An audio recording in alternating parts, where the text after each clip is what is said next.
Hello everyone and welcome to another video here on the Cycling Dane Extra channel, or if you're listening on Cycling Dane podcast. And today we have another preview. Yes, I have cut my hair. Let's just get that out of the way. As always, I'm joined by Patrick Blake of Outdoor Cycling, and today we're going to discuss all things San Marino, Strade Bianche 2025. And this is, of course, the sixth monument of the World Tour. Groans by Patrick. But I mean, Patrick, last year we had incredible win by Tadej Pogačar, 81 kilometers out. But Strade Bianche, where does it kind of sit in your cycling heart? Not as a sixth monument. Let's just get that out of the way. I think it's a great one. It's just a brilliant start. It's always is about the time where it's early March, it's spring. It's even just like warmer outside where I am. It's great. And there's Paris-Nice and Tirreno just around the corner as well. And I really feel like we've got through the opening weekend and things are really in full swing. And Strade is such a fantastic race. I can always not believe that we're at this point of the season already. Every time we get to Strade, I'm thinking, oh my word, it's next week. I can't believe it. And it's miraculous. It provides such a spectacle. It's produced some fantastic winners and just some great pictures. I mean, if there's ever a race which every year seems to produce fantastic pictures to put on your home screen, it's probably going to be Strade Bianche. And we did see a fantastic, well, it depends on what side of the Pogačar opinion you land on, but we saw a fantastic addition in terms of just physical capabilities last year from Pogačar. He really put everybody to the sword, attacked from really far out, and even broadcast it before the race. So whether he'll do the same again, I don't know. If he broadcasts they're going to go from 100 and something odd kilometers to go, I probably believe him still. And it's going to be interesting to see how other teams try and compensate for Pogačar in this race. I mean, yeah, it was also the tougher edition, which made it more attritional. I mean, Tom Scoyne, he spoke about it as well. A video on the channel here. But Patrick, what's been your favorite addition so far in a relatively young race for Monument?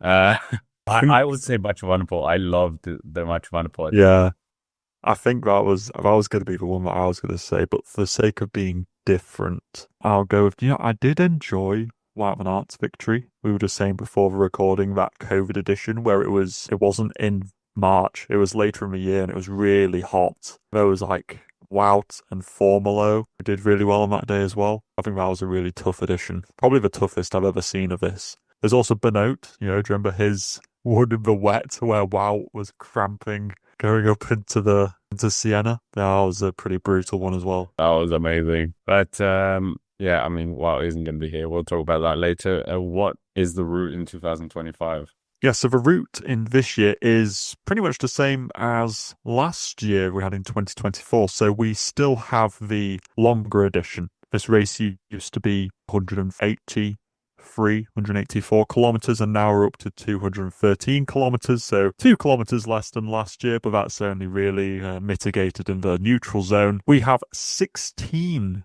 gravel sectors to be taken in throughout this race. I know that's an awful lot.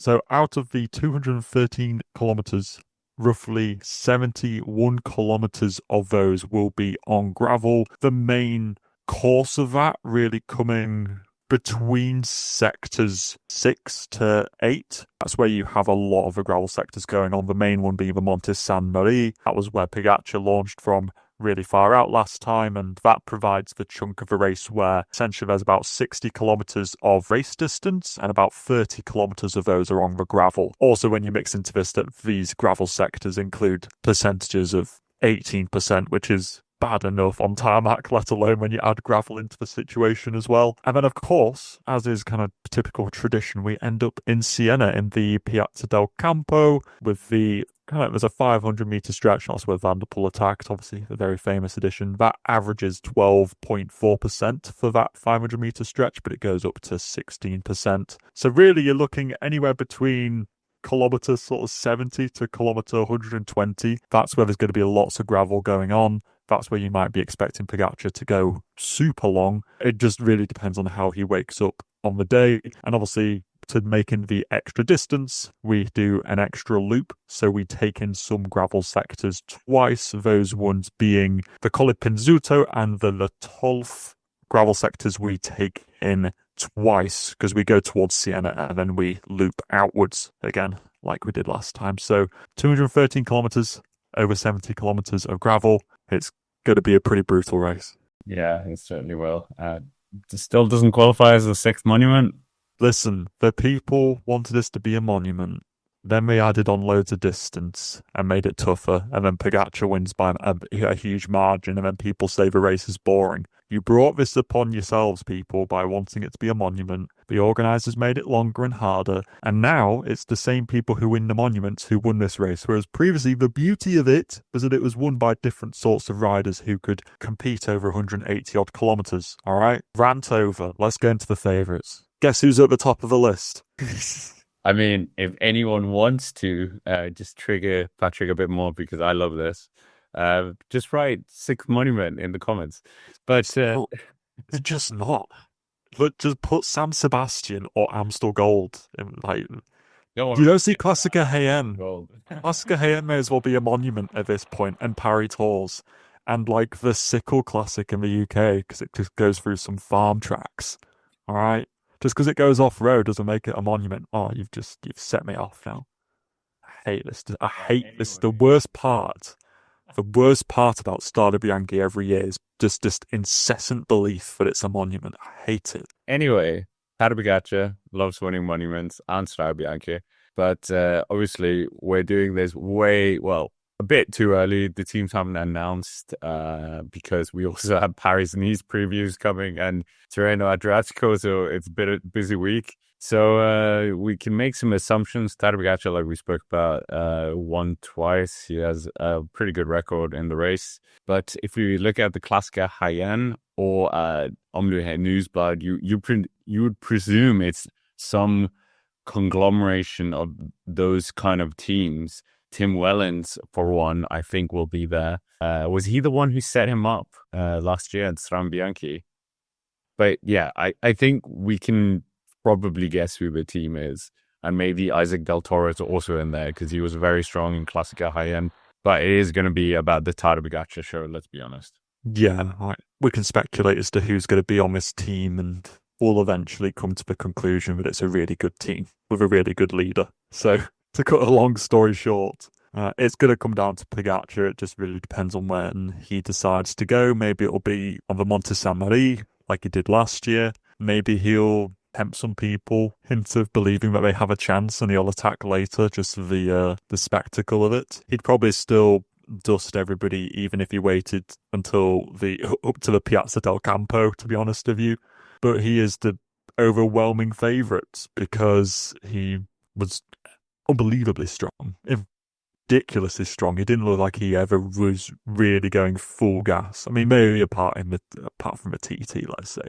But Pogačar's the absolute favourite. I don't even know what his odds are. They're probably negative. You're probably losing money by putting money on there. You probably put a mortgage on to even make £1 worth of profit on that bet. Poggy's the big favourite. And without the likes of Wout van Aert here, because obviously he's focusing more on the cobbles, without also a previous winner, Mathieu van der Poel. He isn't here either. There's none of these big Galacticos riders, as we like to call them, to provide that resistance to Pogačar. So I don't want to say that this victory is inevitable, but it feels as close to it as you're going to get. You don't think there's any way to stop Tadej Pogačar, if we're honest? He's going to need to have 5 punctures. And then at that point, I'd probably say he's still just about been neutralized just down to a normal level. Or he has to crash, but I don't want to wish crashing on anybody. Yeah, I mean, he is the world champion. Kwiatkowski, did he win this as a world champion? Didn't he win it in... he won it in 2017 and he won it in 2013 or 14. Fact check time. He won it in 2014. So that was the year that he won his world championship. So he didn't win it in world champ bands because he got those later in the year. So we haven't had a world champion win this? I don't think so. Yeah, no. So it'd be the first world champion. Well, okay. Much a wonderful world cyclocross champ. No, we're not counting that. Okay, pretty dire start. I mean, do you think they have such a strong team, UAE? As we've said, they won so many races this year as well with different people. So do you think we could see a scenario where they're number 1, 4, 7, 8, 9? Possibly. Valens could certainly stand a chance of doing that, but it depends how much they invest into launching Pogačar, which I think would probably be, quite a hard job to set a hard enough pace to kind of send him off. But then it does always entice that Group 2 dynamic, and we saw that last year. Scoins and Van Hills popped off the front and really seized that opportunity to make the most of the Group 2 dynamic going on. Everybody was just in 1s and 2s, just on their knees. It was ridiculously hard. So yeah, UAE could honestly get another 2 riders, I think, inside the top 10. Obviously, it might be Valens, it might be Del Toro. He hasn't looked that good in the Drôme and Fonardèche classics the last couple of days, so maybe a couple of question marks over him there. But he was good in Classica Jaén. Obviously, he finished second there. And he did this race last year. Remember, he was the one who led on to the Monte Sambari, and then he handed over to Valens, then Pogačar on, and then the rest is history. So yeah, why not? Why couldn't UAE get multiple riders inside the top 10? Yeah, Tadej Pogačar favorite. There's not really too many things to say, like the amazing streak he's on as well. It's probably going to continue here. What do you make of the alleged, now more pronounced rumors that he might be going to Paris-Roubaix here? They're going to leave it late and then suddenly switch his program and take away Gent-Wevelgem and put Paris-Roubaix. Oh, really? Instead. Yeah. Oh, I think it's exciting because I think it's the one race where Pogačar isn't guaranteed to go and just smash the rest of the competition. It's a race which doesn't suit him as one which has very few vertical meters in there, and it doesn't even have the short bergs of Flanders for him to make a difference. Like, it's all flat pretty much. And I think that makes it interesting because you might actually see Pogačar struggling for the first time in a while, and you're actually going to see a really interesting dynamic between how he goes up against Van der Poel, Van Aert and Pedersen, because I'd say that the ball would be more in their court than Pogačar's. So I think it'll be really interesting to see how he does. Do I think he'll do well? Yes. I think he should be finishing inside the top 10 on his debut. I'm not sure if I'd see him winning, though, to be honest with you, which is a very bold thing to say. It's not very regularly that I'd say that I don't think that Tadej Pogačar would win a race. So yeah, I'm looking forward to seeing if he does do it. I hope he does. It's what we've been wanting for a couple of years now, and Gent-Wevelgem, I love you, but I would prefer to see Pogačar at Paris-Roubaix than Gent-Wevelgem. I mean, the whole point, isn't it? Like, it's not about having good luck. It's about not having bad luck in Paris-Roubaix. But, I mean, this isn't a Paris-Roubaix preview, so sorry, Strade Bianche, disrespecting you. Yeah, okay, so we kind of covered UAE Team Emirates. Obviously, the logical move would to be go over to Visma Lisa Bike. But Visma Lisa Bike don't have Wout van Aert here. They have Ben Tollett. They look fairly well at Classica Jaén. Wout van Aert, I don't know, like Omloop Het Nieuwsblad, Kern, Brussels, Kern, wasn't really anywhere. I think if Wout van Aert came here, it would be futile. I don't think he'd have that great of a chance of beating Pogačar in this race, and I think that it would be wiser for him to continue with his program and his plan of go to altitude camp over the next, I think he goes like in the next few days or something like that, and then come back for E3 and Flanders and Roubaix. Just stick to that. There's no point in coming to Strade Bianche if you don't feel like you've got an absolute chance of winning. But it is weird to think that Visma Lisa Bike don't have a huge competitor. I mean, it's possible that they send Benoit here. He's usually consistent. He's won the race in the past. He's usually a top 10 candidate. They do have Attila Valter. I mean, he's finished 4th and 5th in this race. I think it was in 2022 and 2023. Do you remember one of those editions when him and Benoit couldn't quite figure out who exactly was leader? So Valter does have a good record in this race. And I'd say that on his day, after all, he has also just come back from an altitude camp with like Matteo Jorgensen and a lot of other people. I would say that Valter on his day could be a bit of a dark horse for that 3rd place, possibly. Yeah. So I won't write him off completely. The Tom Pidcock victory, it almost seemed like Visma Leasebike threw that one away because they were too busy figuring out who the leader was. And then Tom Pidcock sailed up the road and took the win. We won't go to Pidcock just yet because we need to respect the fact that there are World Tour teams here, obviously. Ineos Grenadiers, obviously, Mikhail Kwiatkowski, double champion. Yeah, your favorite rider. Also won Klassiker High-End in a very calculated and measured way. Broke away with about 60 kilometers to go in a small group and then kind of just was the strongest man. Okay, Brendan McNulty did have an unlucky puncture, but I mean, Kwiatkowski won. So do you think Kwiatkowski... Actually, yeah, obviously, I think he might be the best card for Ineos Grenadiers, but like Josh Tarling's interesting. Ben Turner's been looking quite good recently as well. If you were part of the Ineos Grenadiers setup, what kind of strategy would you do here to get the best result? It'd be good to have Bernal though. Obviously, he won't be. It's a bit of a shame. Actually, Ineos have a few riders out at the moment. I mean, you could see something like Laurens de Plus. He could go. He's just finished third in the Volta au Algarve. He was clearly in decent form. I think that, yeah, they would. It's such a shame that Bernal isn't going to be here. Maybe like Brandon Rivera-Smith, Magnus Sheffield, Connor Swift. Obviously, he likes to do quite a lot of gravel racing in his calendar as well. Maybe Tarling, yeah, Turner as well could certainly go there too. Yeah, it's just a bit of a shame. I guess Kwiatkowski is their main man, and based upon his results, like Klassiker here, and you'd say that, okay, yeah, he's got a pretty decent shot. You could also say that he got in, the break and then his main competitor crashed out, like you said. Is he going to be able to do that in this race? Probably not, just because Pogačar is going to be overwhelmingly strong. But I feel like Kwiatkowski is definitely a bit better this year than he was last year, so it'll be interesting to see, but I think he is going to be their main man, and it'll just be interesting to see what they're going to aim for. I think that with Kwiatkowski, a top 10 is certainly possible. I think a good result would be a top 5. I don't really have anything more to add with Ineos. Last year, I kind of want to mention him because you like him so much. Maxim Van Gils, probably the second big shock of the transfer season moving. And he's already won for Red Bull Bora Hansgrohe, obviously, in the Vuelta Andalusia. Do you see him being the leader for Red Bull Bora Hansgrohe? The third place last year for Lotto Destiny. Yeah, absolutely. Do you think he's stronger? When you look at the rest of it... Pardon? Do you think he's stronger?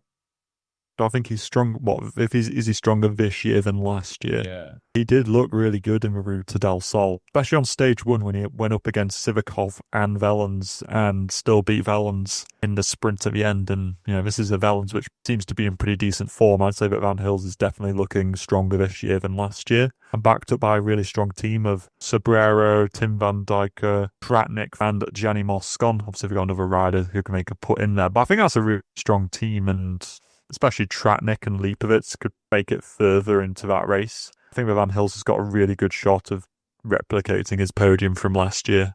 Yeah, fair enough. Do you think this is probably a silly question. What's their strategy? Is it just going to be hang on to Pogačar's wheel? Pretty much everyone's strategy for this race. Yeah, I thought that Van Gils' strategy last year was a bit bizarre because Pogačar attacked and then Van Gils, I'm not sure if he tried to go with him, but I think he attacked later on about Monte San Mari's sector and tried to go solo for like 70 kilometers, and it was like, what are you doing, my guy? Like, Schoen's attacked after him, and then those two got into a duo, and then it worked because everybody else is on their knees. So I don't know what the best strategy would be, because I thought the last year was weird, but it worked out. So I'm not sure exactly what the best thing to do would be, whether to bank on just play it defensive and try and beat the other second-tier competitors just on that Piazza del Campo and just bank on your kick, which his is very good, and just use that to your advantage, or whether to try and force the issue a bit earlier and force a bit more of a selection to see if people are suffering a little bit more. Yeah, I couldn't say, honestly, what's the best strategy. I think that if I was him, I'd just glue myself to Pidcock's wheel and just try and roll him at the end. Pidcock? I'd say that Pidcock is probably one of the other second-tier favourites. Well, you can't say Red Bull Bora Hansgrohe without saying Tom Pidcock. No, obviously not. But yeah, Patrick, obviously we spoke about him last week. He went to Omloop. didn't light the race on fire. As we know, the victory, 2 sprints of the 2 opening weekends, fun times. But Tom Pidcock in Strade Bianche, former champion last year, 4th place. Very strong rider. We know mountain bike riders and cyclocross riders have a very good conversion rate with Strade Bianche, and new team already winning, already having a stage race victory to his name, as we spoke about.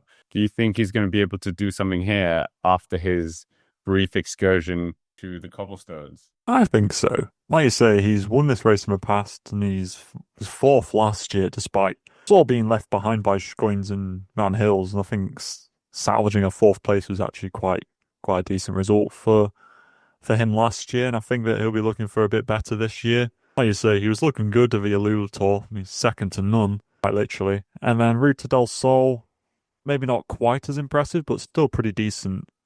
Even by his own admission, he even stated that it's not particularly suited to him. So I think it was more just doing a one-day race just to get that short, sharp intensity into the legs before going to Strade. I think that was more it. I don't think he was ever really expecting like a huge result from the opening weekend, so I don't really read too much into that en-loop result. I don't think that's swaying my opinion that Pidcock is washed and he's going to do absolutely terribly in Strade. I think he'll be one of the main protagonists. I think maybe my main concern would be his team strength. I'd certainly say that other second-tier favourites like a Van Hills has a stronger team around him, which would survive longer into the race. I'm just not sure about Pidcock's team. It's possible they send somebody like Fabio Kristen, but he did take quite a hard crash in Classica Jaén, but he's been looking pretty good this year. So maybe he could be a good support for Pidcock, but I think on balance, Pidcock's team won't make it as far into the race as some of the other World Tour teams. Yeah, he was also part of the Omloop race.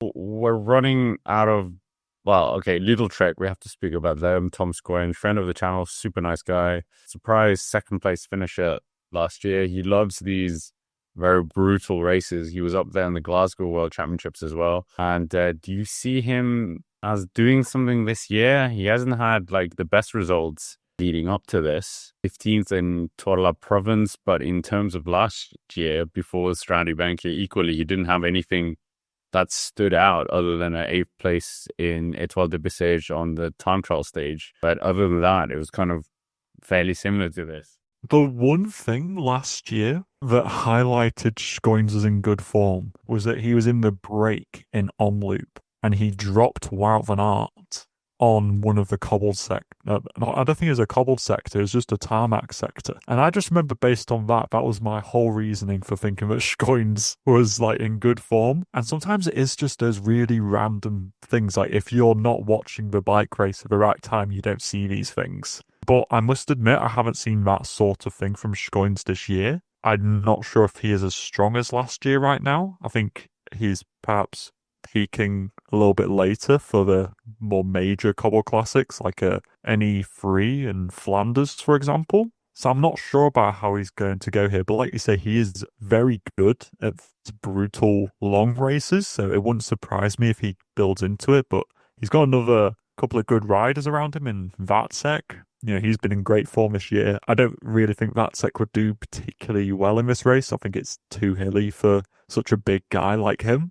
And Quinn Simmons usually goes pretty well in this race. I mean, years ago, he used to finish, always inside the top 15. Last couple of years kind of slipped a little bit. But he usually goes pretty well in this race as well. So I think that Lidl Trek should certainly be up there. I'm just not sure who it would be. I think it will still be Schoins. I'm just not sure how I'm feeling about replicating that second place. But I would love to be proven wrong. Apparently 30,000 views on Pro Cycling Stats this week for some reason. Really?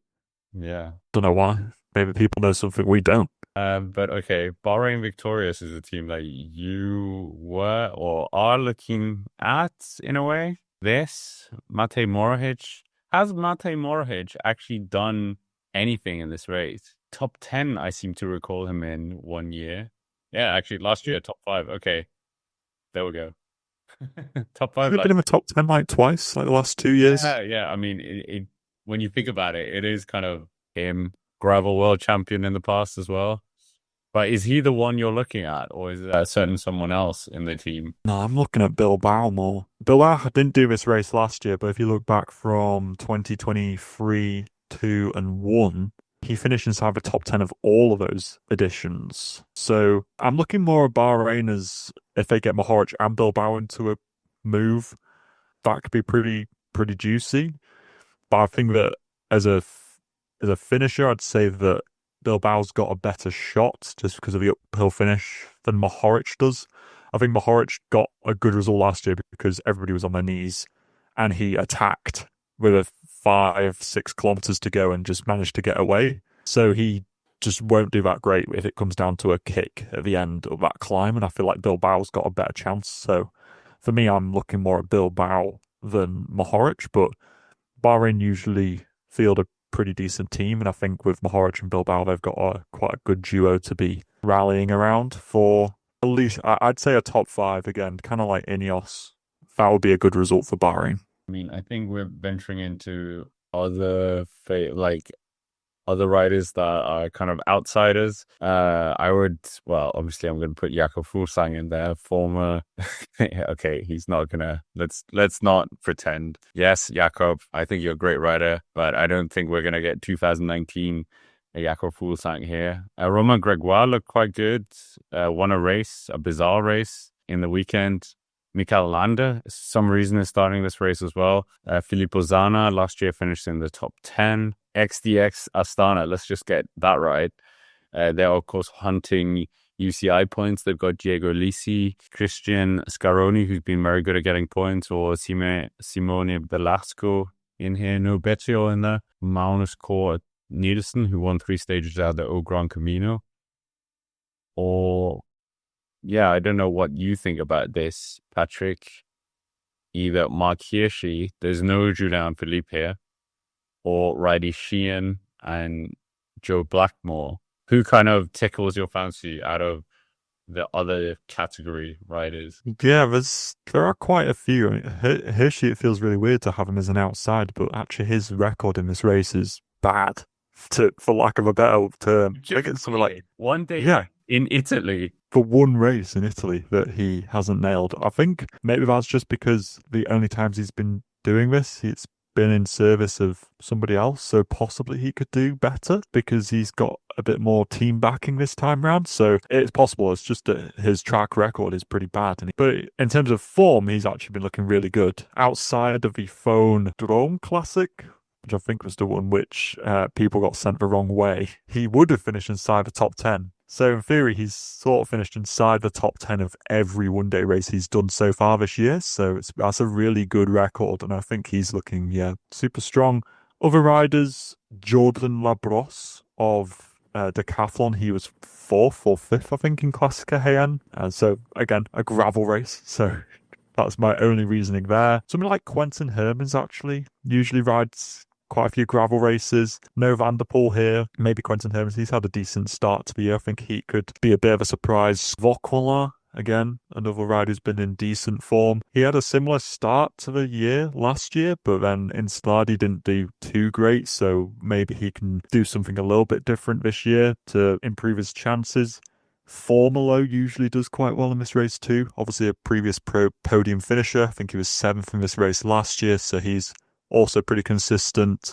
Alan Haverley, I suppose, the guy who was the revelation of the Alula Tour, mountain biker. Maybe he could do something on the off-road sectors. And one last one from me will be Louis Barret from Intermarché. He's been picking up a string of okay results in one-day races, so maybe he could get a top 10 on a really good day. What I always find interesting about Strade Bianche is we very often have climbers in here. So, okay, Tadej Pogačar is a freak.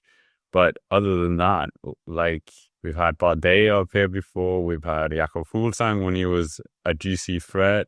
And right now on the starting list, I mentioned it, Landissimo, David Gaudu, Richard Carapaz. Yeah, interesting. But with that out of the way, we might as well get to our favorite part of the show, predictions. And yeah, I don't think it went that well in Omloop Het Nieuwsblad. None of us predicted Søren Bardenskjold to take the victory. What a win that was for UX. But yeah, your top three for Strade Bianche 2025. I'm keeping it real basic and boring. I'm going to go with third place Pidcock, second place Van Hills, first place Pogačar. Super basic, super boring, I know, but I feel like I'm just going for the numbers game. I'm gonna try and get somebody right. Don't worry, people. I'm here to lighten our moods. Pogačar, number 4. What reality are you living in? Fourth place? What do you mean? Anyway, third place, Richard Carapaz. Second place, Isaac Del Toro. And the winner will be